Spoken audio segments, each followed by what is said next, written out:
Turbs. Hey, I know, all kinds of fun thing to sniff out here. I was just strolling, collecting my windmill palms, my more cold-tolerant tropicals. Looked around the garden, which I haven't done enough of lately. I've been so focused on making sure the grow space is set up, preparing for the holidays and everything, and it's been a while since I ever just walked around and had a look at things. And there's a garden tour that should be coming out the end of the month. And, well, I guess this will be that, but I'm filming it, well, not that early. Today's the 22nd. There might be some vlog intermingled in this, because I got a lot of stuff I need to get done out here, too, this week. But, I don't know, I might just save that for another time. The first thing I want to talk about really jumped out at me, and just something I really appreciate about this time of year in general, is when all the tropicals and all these bigger plants, the bananas, the cannas, the gingers, the colocaceas, when those things start to die back, I get a better glimpse at what I consider more the hardscape, which is not really a hardscape. I think hardscape is what? Gravel, boulders, things like that. But the bones of the garden, meaning the structures that are there all year round. Evergreens. Not even evergreens, but if you just have large deciduous shrubs, same thing. Things just have that nice shape. Those start to fade and disappear during the summer months when all that big, bold, beautiful foliage is up. I love both times of year, but it's kind of nice, even though things are a disaster right now. Just a complete and total mess, which you'll see more of. I don't know, I'm appreciating that and seeing things that I hadn't noticed during the growing season. Like for starters, well, I mean, this is not that impressive. Those are just some spent panicle hydrangeas. I'm probably going to cut them off. Sometimes I leave them. Probably going to cut those off. But over here, look at the beautiful flowers and berries over here on this Manhattan euonymus. Look at that. That's absolutely stunning. Cute. It's just very, very cute. This has been in the ground for quite some time. Hadn't done much for a few years, and this year it started to take off. It's starting to actually be a nice shrub. I like the Manhattan euonymus because they have a more just simple round foliage than some of the other euonymus that you can typically grow here in zone 6. Some of the other euonymus, they do tend to burn more easily during the winter times. That's not something I've ever had an issue with the Manhattan, at least not up here in this spot on this hill. Some of the others, they didn't do so well. I had 3. I had one planted here, and then I had one planted on each side of this berm down here a few years ago. The 2 on each side of the berm, they never survived. There just wasn't enough sun for them in the summertime, and then there was way too much sun in the winter. That can be a tricky bounce to find. Got the big maple tree, great big oak up there, and changes the sun throughout the year, right? I was over here piddling around because, like, okay, I think it's going to be over 50 today. This would be a good day to get that pot glued back together. It should be a pretty simple job. There's just 2 pieces. There's not a lot of little pieces fit together. I can make that happen. But there's just so many other things to look at that I'm like, I don't want to do that right now. And it's not over 50 yet. Probably solid 43. It feels nice. Very crispy. Y'all remember this? Succulent planter. This one was done in the springtime with a variety of sedums that are fully hardy here. Most of these are hardy into zone 4. And then there were some sempervivums. They didn't pull through, which I'm kind of surprised by. Looks like there might be some back there. I think it's partially because these echeverias really just took over this container. So there were 2 in here. These are the more tropical type. I think they were called Coral Reef, which were very pretty. And they flowered and looked wonderful, but now that's done. I had also planted in here a topsy-turvy. I did that because the topsy-turvy is supposed to be a much more cold-hardy echeveria. And there are plenty of echeverias that can take a good amount of colds. And I've had the topsy-turvy outside well into the 20s before, and they did fairly well. Now we can see how this did throughout multiple cold spells compared to the ones I just pulled out. This thing's pretty much unbothered. The flower, it didn't hold up, but that's to be expected. We've had, I think our coldest night so far was like 25. And it's looking pretty dang good, isn't it? I wouldn't expect it to make it through the entire winter here. But it's neat to see it into the mid-20s. A succulent I can leave out a little bit longer than the others. That's something I really appreciate. I try to have a variety of plants so that I can stagger them inside. A variety of cold tolerances with my plants. so that I can stagger, bringing everything inside. The super duper tropicals, they have to come in first. I like to bring those in before things are really dipping into the mid 30s. So when we start seeing lows that are below 40, I move those in. Those are like the heliconias and the coconut palms, which, I mean, all those plants could take a little bit more cold, but it's just not great for them. It shuts them down. I don't have any, but some of the more tropical type palms, like, you know, your orange crown shaft and flamethrowers. If I had a lipstick palm, obviously that would go in when it's like 55. They're not getting any kind of cold temperatures at all. And then there's the Eureka palm. That palm, it can take a little bit of frost. It's surprisingly cold tolerant for a very brief period. I don't usually run the risk with that though. When I take that load in, that's generally when things like the croton and the monsteras and like the bulk of the tropicals end up coming inside. What the heck is this? I was gonna say it's a tomato, but it's not. It's thorny. That's some kind of tomato imposter, something in the family.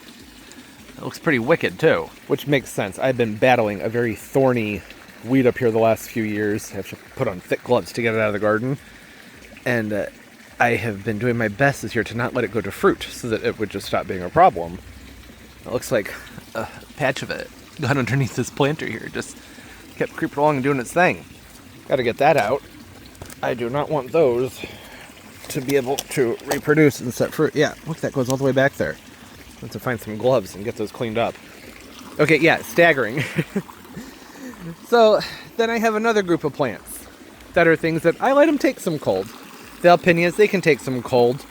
I don't really care if they take some frost damage because they usually end up being, you know, only maybe a third of what they were by the time they come out the next year. They just don't thrive indoors. Even the grow space, they don't do great, but I'm mainly just trying to keep the root system alive. They can take it. And they're next to the water, I don't have to worry about them. Chinese sand palms, that's the next group with them, you know, again, they can take a good amount of colds. And then it's the windmill palms and the fatsia that's over here, fatsia, that can take a good amount of cold too. More cold than anything else we've talked about so far. And then, you know, I get down to my little palm type seedlings. Those are going to come in before everything else. I mean, they didn't this year, but they should. And then the last group are going to be things where they can stay outside nearly all of the year, maybe even all year, but I bring them in just in case. Like there's an ice storm or something like that. And those are like the recurvifolia yuccas. They're in pots. This isn't really the most ideal zone for them. A lot of the people who grow around here, they just don't look very good. It's like keep them in big containers and leave them outside most of the year, but, you know, maybe 2 weeks out of the year, they need to be inside. Last year it was like 5 weeks, but, you know, it just varies. You never know what you're going to get. So, having a succulent that falls into that same category of something that I can just stagger and bring inside at a later date, that's kind of nice. It's good to have a variety of plants outside. That's what they say, right? Variety's the spice of life. The more the merrier. Diversity and whatnot. So, yeah, I don't know. I thought that was cool. So I might see those berries. Have a look at how that topsy-turvy did. And then everything else is just what you would expect. Just a lot of leaf blowing and maintenance. The laurels are actually perking up. I think they've been enjoying the cooler weather, which makes sense. They are laurels. Oh, over here. This is going to be neat. Oh, it doesn't go up any further than that? Really? What if somebody wants to sit upright? You got to lounge in the lounger, huh? Okay, never noticed that before. Well, this area was blocked because I have a monstera that I keep right in this area. It's inside now. And I have this beautiful, absolutely beautiful, especially this time of day, aspidistra over here. Planted this up, I think this will only be its third winter in the ground. No, this will be its second winter in the ground. So it survived last winter. I did mulch it lightly. I mostly mulched around it and tried to not pile up too much. I had a little flag in the middle, so I knew where to dig the mulch out in the springtime. It is a very, very, very pretty one. This one is called Snowcap. I got it from Plant Delights, light shade to shade. That's pretty normal aspidistra stuff. 30 inches high and wide. They rate it as a zone 7A and up. Again, I'm 6B, newly 7A, but I'm not buying it. I still abide by the zone 6 plants for the most part. I'm going to keep doing things the same way. But that growth it put up, look at that. It's so pretty. It has that gorgeous fade to it. The way the white fades in and out. And the aspidistras, they'll maintain a fairly evergreen status here until we start to have a lot of ice. I'm talking about the eladiors, right? Not all aspidistra, but the eladiors, they stay up and looking pretty good for most of the season. Generally by mid-January to February, they start to look pretty bad. And then they've pretty much defoliated by the time spring comes around. If they haven't, then I cut everything off them anyways. They can flush out and look fresh again. Whew. YouTube, get on my nerves. Just realized it's 11 o'clock on Saturday, so the video a week prior to this one was supposed to come out. It didn't release it. I don't know why. It does that sometimes. I always try and screenshot the thumbnail and put a link and everything up on Instagram, since there's another way people can get notified of the video coming out, and it didn't use the thumbnail that I uploaded to it and had saved, and it's the thumbnail. It was there last night. I double check everything. I don't know. Hey, on that, you didn't check and see if you're subscribed? Because a lot of people have been telling me that they've been unsubscribed. So, hey, just so you know, that might be going on with you. Helps the channel a lot too. Comment, like, subscribe, be part of the community. Talk to me. Let me know what's going on. Do you have an order that you move your plants in? You just like to get it done in just one swoop. Get it all done. That's what I used to do, but I think it's become just more of a coping mechanism. Like my denial of the impending months of gloom, to try to have a group of plants that I can leave out longer and just keep things looking nice. That's because so much of my garden is devoted to deciduous plants, or just dieback plants, not even deciduous plants. It's the bananas and the cannas and these gingers. They take a lot of space and they have a huge, beautiful impact. I love them, but there's not a lot to look at during the winter time and then in the early spring. So it can be pretty just blech and depressing out here sometimes. It's one of the reasons I planted that screenplay holly back here, and this will be its first winter. So I don't know how it's going to do. It is a zone 7. And so is that little gem magnolia right there, which usually comes out of the wintertime looking absolutely horrible. So, I don't know. We will see. It's got a bunch of mess on it. Everything's a mess over here. I just came through yesterday and just started chopping away at everything with the machete, getting the bananas cut back. The cannas I did a while ago, I need to trim them down further. You can see they're sticking up in there. And then I started getting with the colocaceas. You can see the gingers are still looking okay-ish, but I think it's time to go ahead and just get them out of there and then start pulling all the old heliconias and annuals and get this cleaned up and just looking better. It's a lot of rot in there.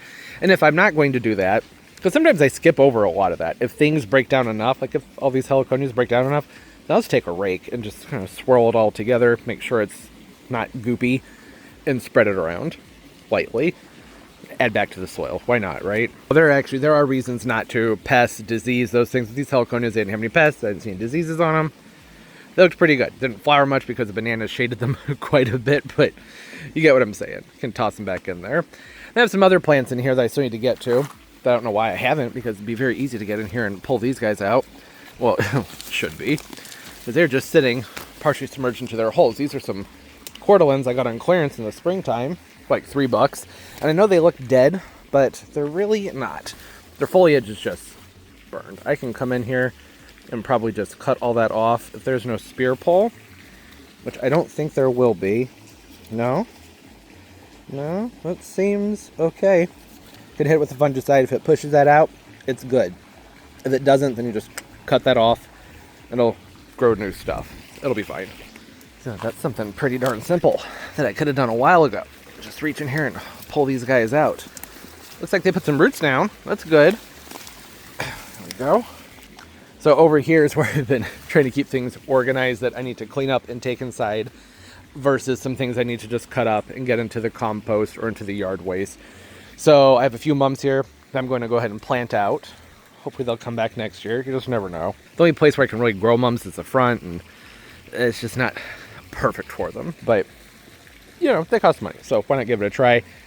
Then I have some excess heliconias that I'm not going to try overwintering. I have some others that I'm doing some other things with. And then I actually have a couple butterfly bushes that showed up kind of late this year. I'm going to try and get in the ground at some point here. As long as the ground's not frozen, I'll keep planting.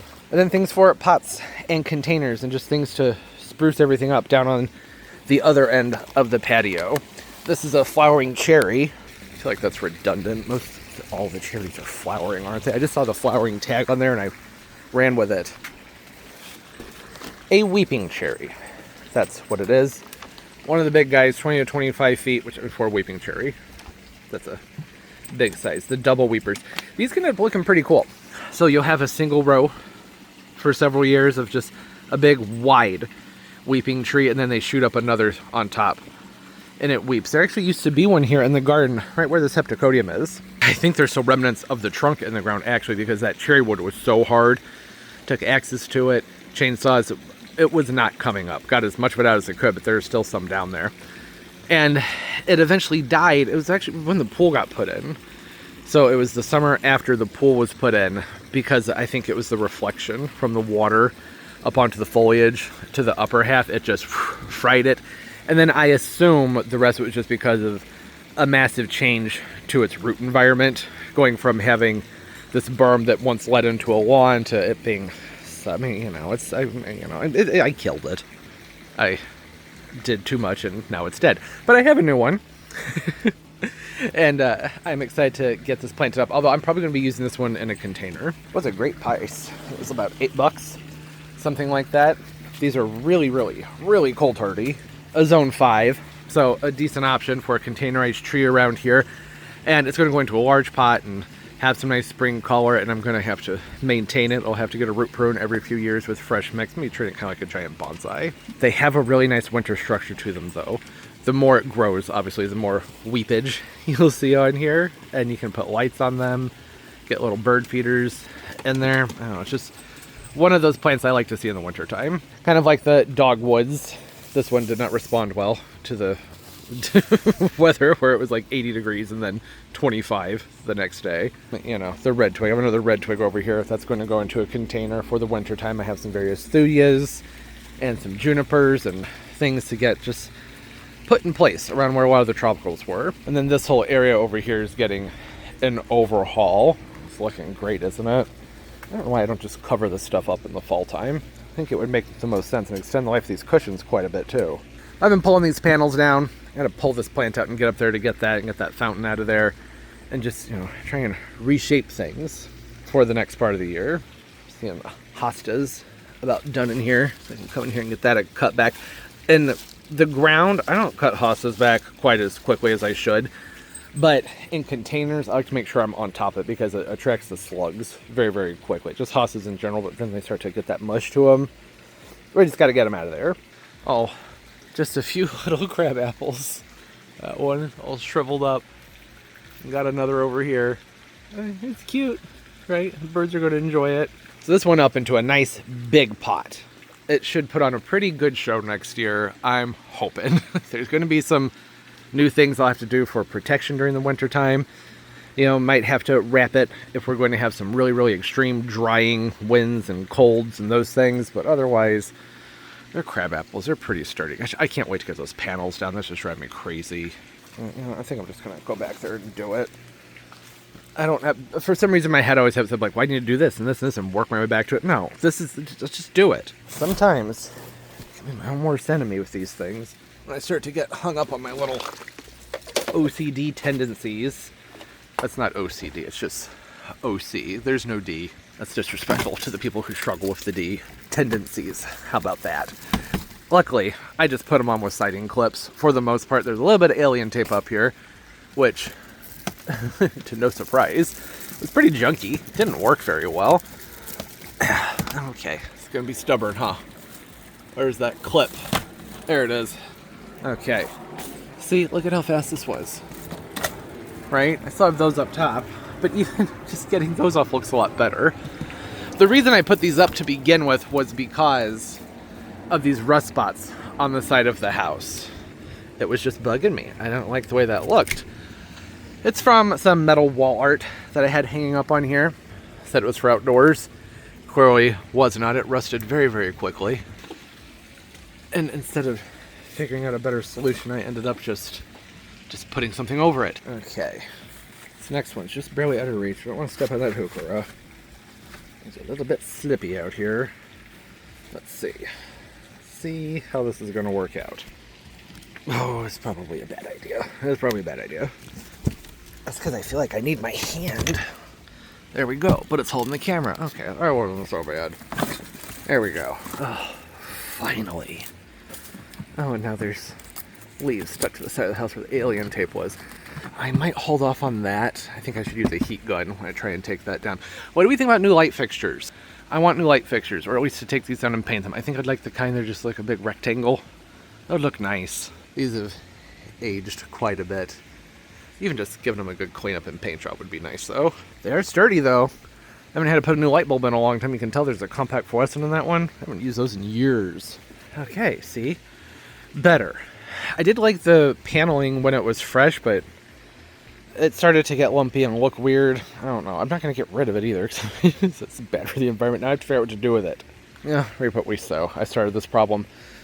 I'll finish it some way with some kind of project for those things, or donate them maybe to like a reptile place that needs them for tour. I don't know. I would like to do like a wood paneling or something, just to make it an accent. Well, looking at the siding's boring, but that can wait. For the most part, just need to get things cleaned up and looking better, right? Fountain's got a lot of leaves in it.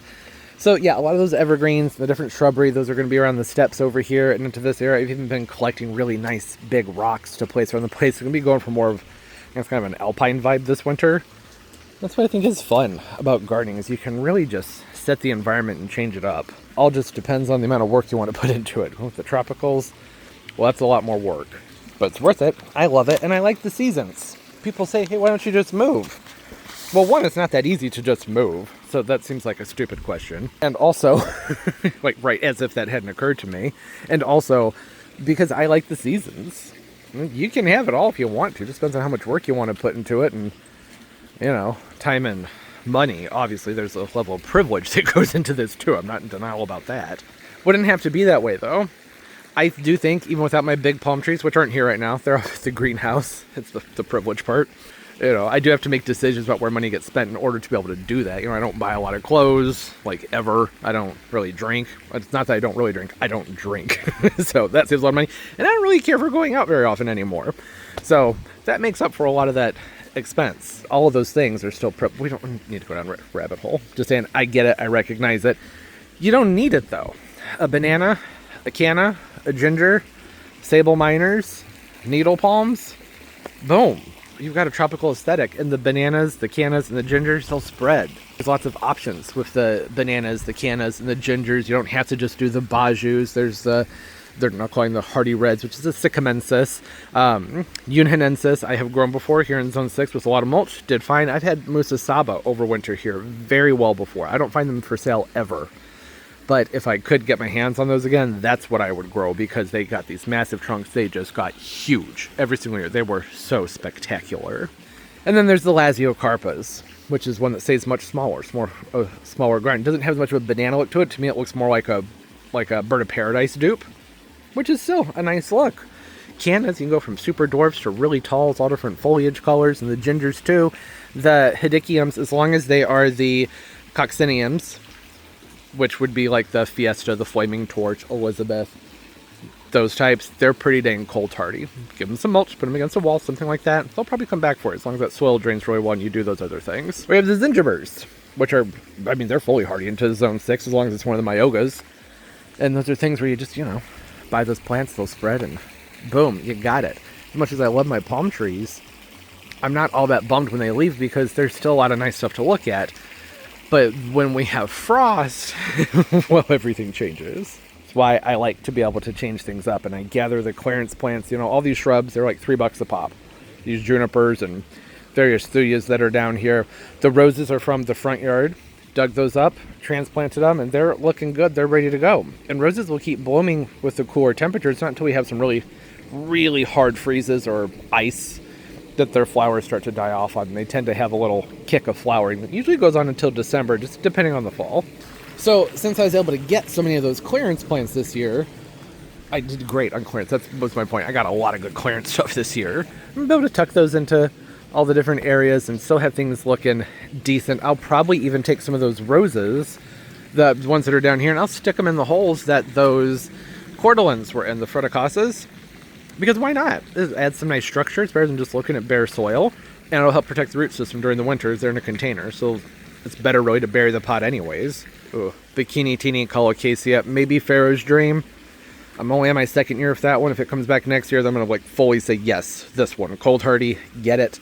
The Bikini Teenies, definitely cold hardy, and they spread like crazy. Buy one plant, within a few years they'll be everywhere. If you live someplace where they die back to the ground during the winter, that's not a problem. They won't be invasive. If you live someplace maybe zone 8 and up, I don't know if I would go with that one. Well, Ligularias, Farfugiums, potentially, if you're planting them in the right spot. And the what are the Petasites? Wonderful plants. Put one in the ground, and boom, huge effect, big, bold, beautiful foliage. That's off topic. My whole point was just to walk around and look at the garden, but then I went off on one of my little tangents. Sorry. Heptacodium's still looking pretty good, isn't it? I think so. Considering, you know, how late it is in the year, there's even still some green on it. This thing's a trooper. I really do love this tree. It's been a labor of love, sculpting it properly to make it fit in this area. It has to have a vase shape to work in this spot. And I'm trying to get it to even get some more uprightedness to it instead of the wide growth. It was really affecting the growth in the gingers this year. So in the long run, I don't know, it may not be able to stay here. But it's been fun for the last few years. May end up having to go into a spot that's more open because it's wanting to be very wide. I would like for it to just go up higher and then get wider up. I want more of the vase, whereas right now it's like, it's vase and then just poof, big poof. They hold on to their leaves for a long time in a nice way. Not like some other trees that hold on to their leaves for a long time in a rather crispy, crunchy, ugly way. I love that oak tree though. It's a magnificent oak tree, but it just drops leaves all winter. This guy, it'll drop its leaves.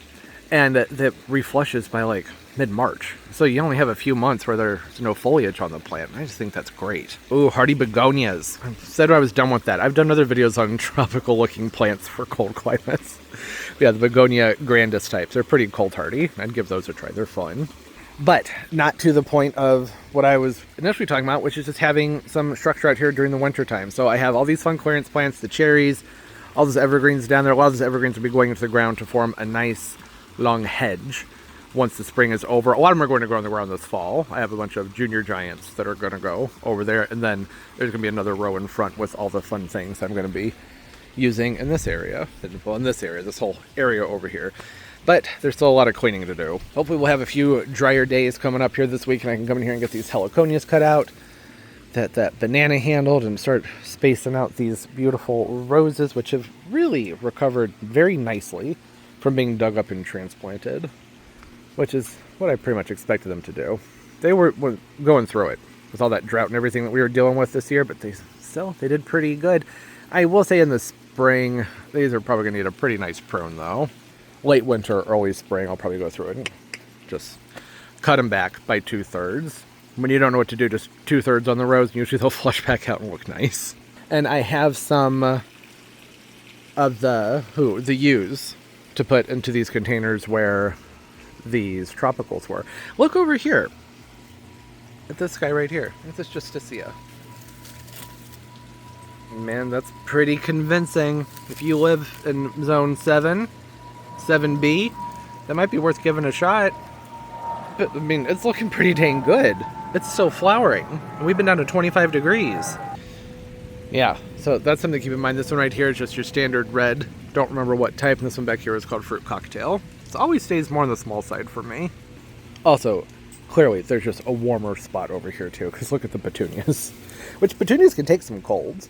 But these guys are looking exceptional compared to the other petunias in the backyard.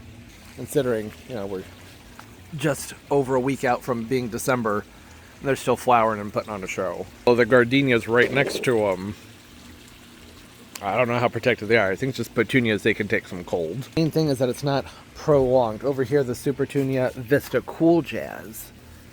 Look at that. I really like the Cool Jazz. I don't know why. There's just something about the color that speaks to me. I find it cool and calming. One of the reasons I really like to plant petunias. I know they're such a basic annual, and we see them everywhere, but they just go for so much longer than some of the other things. I also plant like impatiens, but they're just better.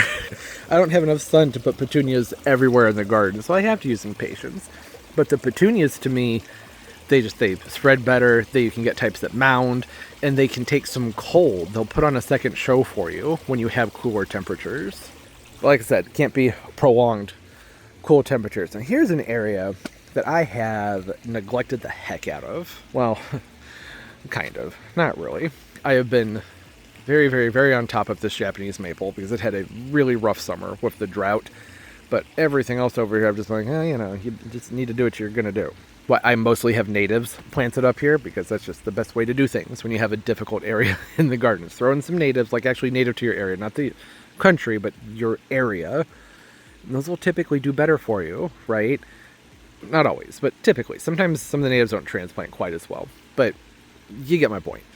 But the Japanese maple, man, it did not like that drought. And I have an irrigation head right here, pointed right at it. This thing was getting tons of water, mulched it, tried to keep the roots cool. That can make a big difference with drought on a Japanese maple, is just keeping the roots shaded. So I'm going to need to remember that next year. Hoping that it returns next year. I'll be very sad if it doesn't, because this is an exposed area. This is a tricky spot up here on this hill. I'm going to mulch it this winter, and then next year I want to make sure that I get on top of lots of ground cover around there to help keep the ground cool. You could do mulch too, but I mean, the ground cover is going to be more fun, right? Because it's more plants. Why don't you want more plants? And this area is not necessarily neglected, I shouldn't have said, because it's a lot of plants that just don't need my attention because it's mostly natives, or it's plants that just needed the shelteredness of this area. Small palms that I'm growing out. I don't want them out in the sun. Some roses that I got as very small starts. I need to grow out before I got them into the ground, because, you know, there's just too many. There's like voles and wheat. There's so many things up here that just destroy the roses when I get them into the ground. I wanted to get them a little bit bigger so that they would take off faster when I got them planted up. My little bitty palms. Many little palms and willows and starts of plants and things. Yeah, see? That's why I don't mind winter, because now we have the second phase to move into. And there's still plenty to do. And got a new greenhouse to set up here, which I will have talked about in last week's video. But, you know, this is the same day for me that video came out. It's a week in the past for you guys. So maybe I'll hold off on releasing this one. And, you know, if anything changes out here, then I'll update you or bring you along. But I just thought it'd be nice to walk around and see the carnage and then hear about some of the plans for the wintertime and just some ideas and thoughts. And, you know, I don't know. That's pretty much it. Yeah, no, won't be waiting to release the video. Don't know what I was talking about there. It is garden tour time. It's the last weekend of the month. It has been very busy since everything you just saw. You may notice some things have changed. No more water, no more pool. Well, there's still water. You don't drain the whole thing. You just drain it down a few inches. Got that covered up. I didn't do it. Somebody else did it. And I have been very, very, very busy out here doing a lot of other things that will all be in next week's vlog. I don't want to like get everybody super hyped up, but I also don't want to act like what I'm doing isn't exciting. That doesn't help things at all, does it? As far as the channel is concerned, it doesn't. I've been rearranging the plants and got some lights put up, and I'm going to be doing a whole thing over here and cushion stuff and rug stuff that'll all be happening in next week's video. From where we left off and everything you just saw, the first 30-ish minutes of the video, a good amount has happened out here. One of those situations though where it's like, you know, to get things fixed up, you gotta make a mess. I know it's getting dark, but it gets dark at 4. Can't help that. Been moving things around and mulching. I went ahead and I got on it early this year. Wasn't certain if I'd be doing that. Usually I don't really do much of the mulching, not the insulating mulch. Not something I generally worry about up until, like, I don't know, mid-December. But I had the mulch delivery, the pallet was here, and that mulch was bone dry. Bone dry, and I was like, oh, geez, I know what I should do, but I wasn't in the mood to do it. I had other things planned. So I did the majority of it, and then I waited till today, and I finished up the rest of it, which meant I had to go in and finish cutting things back, which needed to be done anyways, right? You know, all the gingers, and there are all the brown things sticking up out of every, you know, nook and cranny out here. Got that taken care of. Had to, in order to put the mulch down. So, did a bunch around the sable miners over here, and now, look, we can see them. Isn't that nice? Are we enjoying the view? Would it help if I pulled that banana out? Probably. It's all a work in progress. This one's going to go back into the grow space. I didn't get enough out of it to think that it would survive a winter, so it's going in for now. Yeah, just mulch, and see, sables. These guys did great this summer. Look at the size on this one. This is, well, it's up a slope. Not a huge slope, but that's, let me see, this leaf right here, that's about up to my eyes. So that's probably 5'9", 5'8", somewhere in there. It was just a few years ago. These were tiny little things. I think I put these in it had to have been 2020, because remember my family had to do it for me. I had a bunch of stuff going on in 2020 medically, so I had other people doing some things. I had placed all my plant orders. They came in, and then I found out like there was stuff going on, so they handled all that. So this is year 5, good amount of growth. I'm starting to get that nice classic split leaf that you get on the sable miners. Some beautiful seed heads have come out of here that I think these are good. I should be able to go ahead and pull these if I were to try and get any of them germinated. This would probably be about the right time to do it. Finished chopping back bananas. See, I still have a whole bunch left up top, and I think that that's okay. It's the way I usually do it. I leave them sticking up fairly high, then I mulch, and I mulch, and I mulch, and then I just kind of let them... You really should go ahead and cut them to the height you want them and mulch up above that. I don't know, I never have. Why I stopped doing it the proper way, I'm not really sure. If I had more mulch, I actually thought I had extra, but turned out I did not.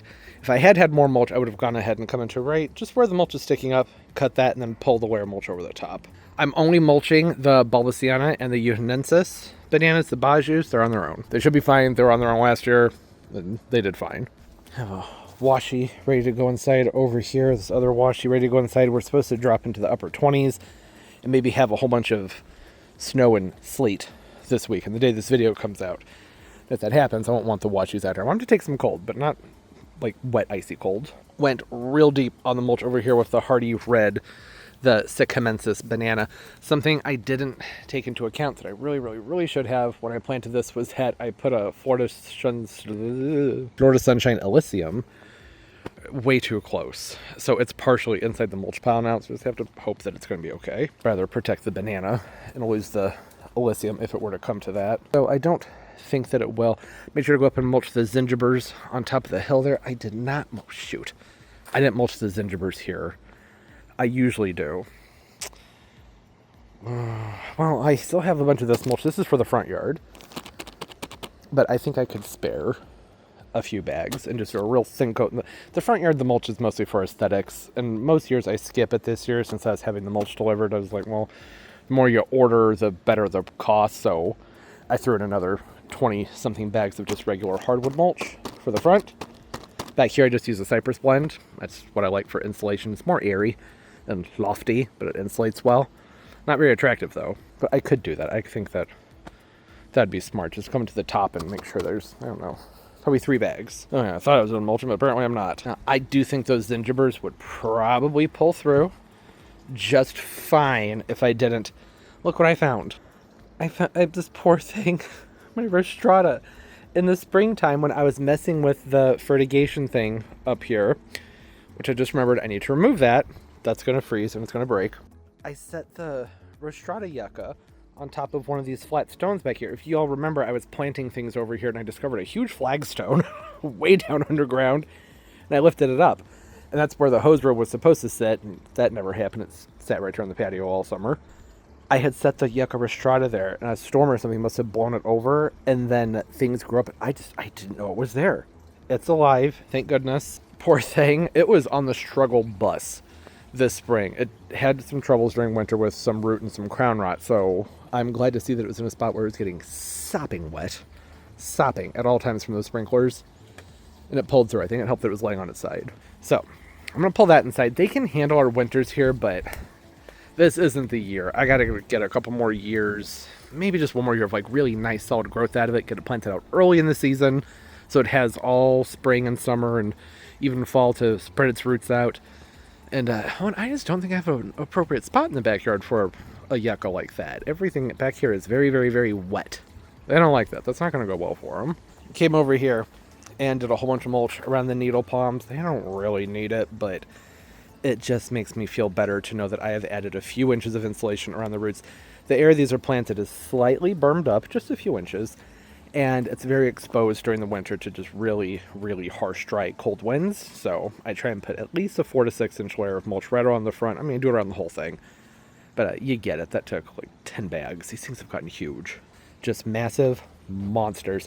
I did put some back here on the El Nino Catalpa too. very sloppily.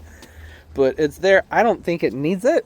But hey, I had the bag, so why not? Well, it turns out I probably needed another bag, but that's okay. I have the hardwood mulch to fill in the spots if it looks like I went a little bit light. Got all the begonias moved inside. The olive tree is going to be in the house, so I just have it sitting right there, and when it gets cold enough, I'll just pull it on in. Got the hanging basket pulled in. I was thinking I might just cut everything out of this and stick it full of maybe just some spruce sprays, and maybe hang it back up. That might look kind of nice, but also pain in the butt to pull back down when they dry up. How do fake artificial greens look when they stay outside? You'll have to let me know. I could do an urn filler, something like that, to poke up there. That might work. Yard feels so much smaller when the pool cover's up. I need to come in here and cut back the Lespedeza. It's done. It comes back from the ground every year, so I can cut that all the way back. That'll make things feel nice and open again. And then I really should handle these green stalks and decide what, if anything, on here do I want to try and pull through the winter time. It would have been smart of me to put the chive, the rosemary, the strawberries, thyme, any sage, all the things that can be perennial into the same green stalk, because then I could just roll it right into the greenhouse. I didn't do that, though. They're spread amongst the two, so I don't know. Chive, I'm not worried about. I can leave chive out here all year. It's semi-evergreen, even. It does great. In fact, I think it always looks better after a long winter outside. Okay, well, I think that's the gist of everything you've been seeing outside. Do I need to explain this? Okay, it's a very old Christmas tree. Very, very, very old. My dad bought this for me at Walgreens. I think I was about 10 years old. I think it was around like 98, 97. And it's just seen better days. And I was thinking about getting rid of it because it's shedding all over the place. I thought I'd just set it in this pot for now because why not? Hey, a little bit of festivity. Doesn't look weird at all. Yeah, okay, so we can move on to the indoor things outside. Pretty sure we talked about, well, everything. Everything's asleep at this point, except for the evergreens. And all this will be covered in next week's vlog. I'm not done over here. I'm rearranging. I have things I'm adding. I want to make this look like a nice winter area to sit and enjoy the fire pit, and trying to obstruct the view of the pool cover. So you can sit here and just have a nice area to look at over here and not have to, I don't want to look at that. Crab apples look nice. I did the best I could, okay? They don't have branches that stick out. The branches all go up at an angle, so the lights just wanted to slide down. It's fine. And I got the rest of those green panels taken out. I don't know if that was this video or the one coming out next week, but it's done. I know in the video where I unboxed this fountain and talked about it, by the time that video came out, a lot of you guys were telling me that it wasn't on sale anymore. So just a reminder, it's a holiday weekend, so maybe it'll be on sale. See if I can find the link and put it down below for y'all, because it was a great price when I got it. I think some of y'all were saying it was between like $160 and $220. Isn't that crazy how they just vary the prices by zip codes and shopping histories and things like that? The what is it, the cookies and the algorithms, sometimes they just really rip people off. I got lucky, I suppose, with that one. Okay, let's go to the grow space and see what's going on in there. Heads up, it's gonna be loud. The heater's on and I cannot turn it off. Oh. Yeah. Oh, it would appear the heater's not on. It should be on. I didn't turn it off. Let's come up here. Is it hot? Yep. Fire hazard. EF. There's nothing obstructing this at all. I switch it off from the back and get the fan to turn back on. Okay. I'm going to turn it off when I go to bed, but I do not want to have to go downstairs and come back up here. Alright. I'm going to switch it off. It has a switch in the back. It doesn't matter. The heating element runs no matter what. I despise this heater. Really, really, really don't like it. And I'm going to have to replace it with the same one. They would only give me store credit, and it is the only heater that has semi-decent reviews on it from Lowe's, so that's what I'm stuck with. It'll be my third one in, what, 4 or 5 years? Speaks volumes about it, doesn't it? Well, whatever. Hey, at least it's off. There's not a ton to talk about. Well, there is. There's so much we could talk about in here. There's a lot going on. But the overall theme of things, I'll just try and move the camera slowly so you can have a look at the plants. Everything is growing so far and looking just fine. You know, it's kind of a no news is good news sort of situation. I did have to cut the rest of this guy back because it had a bunch of bugs on it. It looked like thrips. So I have all kinds of sticky traps and things coming, some super soaps, and some of those things you just have to stay on top of. I don't know. I've never had to deal with thrips. They could have been something else. I'm not sure.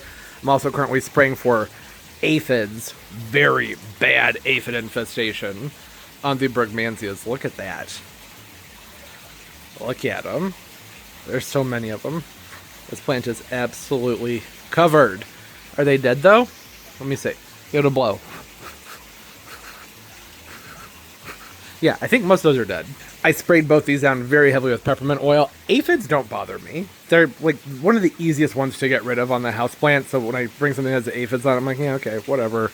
Can release some ladybugs or something if the sprays aren't working, but that's the last resort for me because I find sprays just work an awful lot better. And once you have the ladybugs, you can't be spraying. So, yeah, that's what's going on up there. The little grow lights, I unpacked these in a video, I don't know, sometime in the last few weeks, and put them up here of these 2 terrariums that are normally in the garden window. The plants have been doing very, very well underneath them, and I don't even have a proper lid on this one.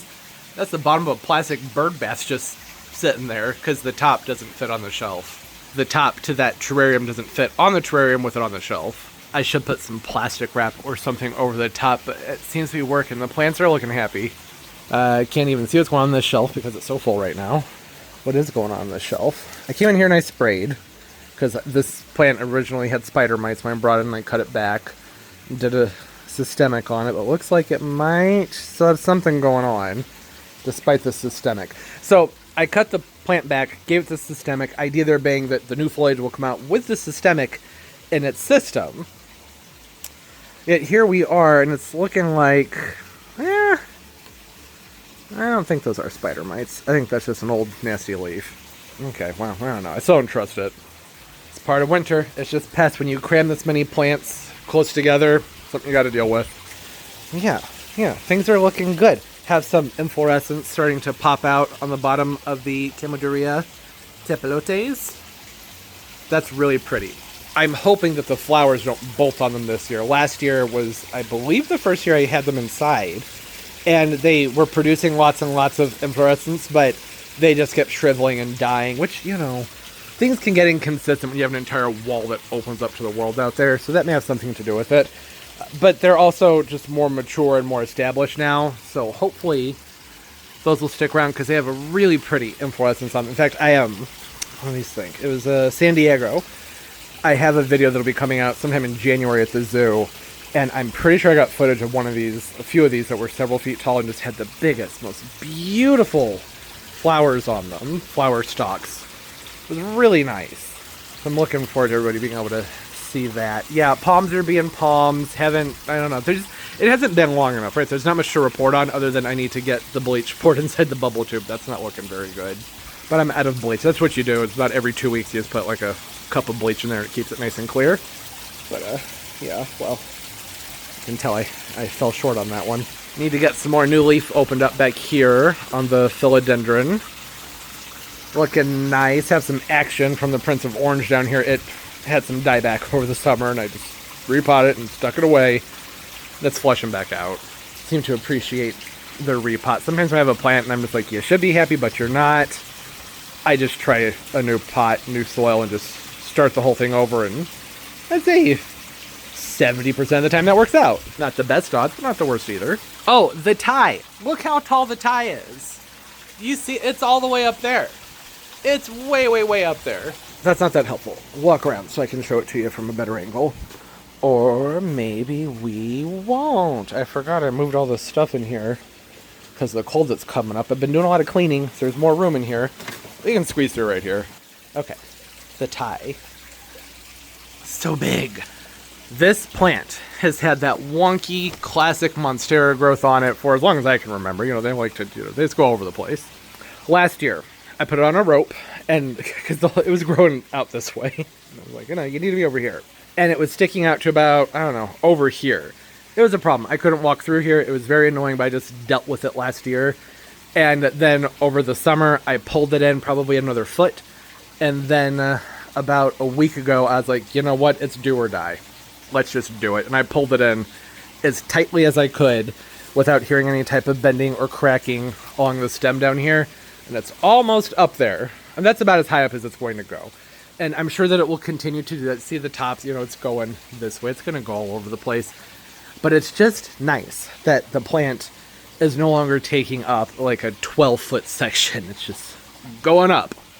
And yeah, over the summer, I need to remember to come in here and just give this guy a chop and replant it down low. Because all that stem down there is not doing much. It does occasionally shoot out new growth, though. I mean, this is coming out from that stem. So, seems like a shame to chop it when it keeps putting up nice new little babies. But it would be more manageable if it were down there and up against that pole. But it's a delicioso. Like I said, it's going to go all over the place. But I thought that was really nice that it's finally just up and out there. Great new leaf just opened on it too yesterday. You can see that it's going to keep getting bigger and bigger and bigger. I mean, look at the size of this leaf. That thing's huge. That's a good, I don't know, it's over 24 inches wide and at least probably approaching 3 feet from down here to up there. Although the growth I get when I move them inside is usually a little bit off. Like whatever leaf it's developing, when it goes from outside to inside, they tend to be a little smaller. So I don't know, I guess we'll get to wait and see how big it gets. But that's got a nice big chunk of white on it. Really pretty. And I love that it's facing the opposite direction of where I'll be seeing it all times. Yep, never going to see that from the other side. Cortland Fotocasa. Look at that. I love it. I love the inflorescence on these. They bloom this time of year. It's so pretty. Oh, that's not great. That's not great. Can't be covering up the pothos. Croton. Didn't drop any leaves. I don't think that this dropped a single leaf when I moved it in. It's been a month now. Over a month since it came inside. It would have been dropping them by now. So that worked out well. It's just pure luck is what I mean. Is what worked out well. Typically, I like to move them into a shadier spot about a month or even 6 weeks before I move them inside. But the last few years I haven't been doing that. And it just hasn't been throwing much of a fit. So I was like, well, let's just do it the way I used to do it that didn't used to work and just bring it on in. And if it drops leaves, that's okay. It'll flush back out. But it didn't even drop leaves. It would have been fine if it had, though. Because, like I said, it always flushes back out. They like to throw their fits. They're a plant that just can be pretty major with the diva behavior. All right, hey. I guess that's everything you've seen in the backyard. You see what's going on in here. Nothing insane going off the plants. Have some things flowering. Smells nice.